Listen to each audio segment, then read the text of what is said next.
Баршаңызға сәлем, сүйікті менің көрермендерім. YouTube каналының әрі қарай өсуіне және алға жылжуына осы видеомды соңына дейін қарап, лайк басып, комментарий жазып, қоңыраушаны басып, каналыма тіркеліңіздер. Көп рахмет. Міне бүгін сіздермен өте жұмсақ және дәмді, тез, оңай жасалатын бауырсақ пен шелпек жасалу жолдарымен бөлісемін. Жылы суымызды құйдық, сухой дрожжымызды салдық, секерімізді, ұнымызды, міне апарымызды бір жарты сағатқа қоямыз. Дрожжымызды, міне енді нанымызды ашыратырмыз. Ішіне майонез салдық, тұзымызды салдық, жылы сүтімізді құйдық, жұмыртқамызды салдық. Міне тестіміз көтерілді. Енді оқтаудың көмегімен нанымызды жайып, дөмелек болу үшін мен рөмкемен ойып, бәрін солай әзірлеп аламын.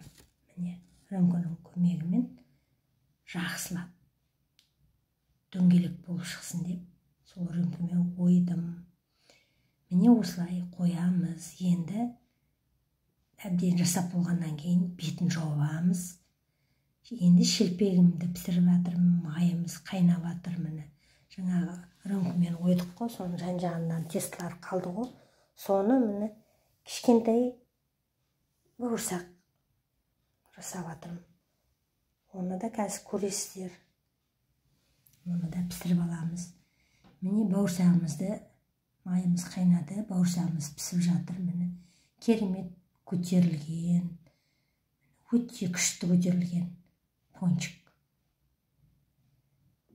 бауырсақ.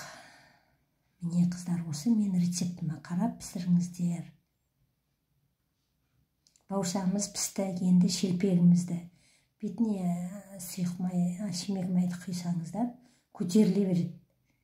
Міне жанындағы бос орынға жаңағы кішкентай бауырсағымызды бірге жағаластырып пісіріп алдық. Міне бауырсағымыз әзір қыздар.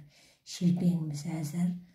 Кішкентай бауырсағымызды да пісіріп алдық. Міне сол кішкентай бауырсағымыз үстіне мен сгущенка құя салдым. Міне осылай шайға тістеп жеуге болады.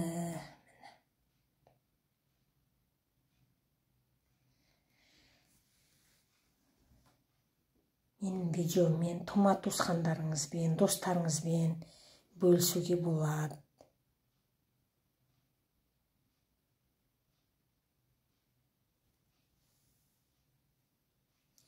Келесі кездескенше сау болыңыздар.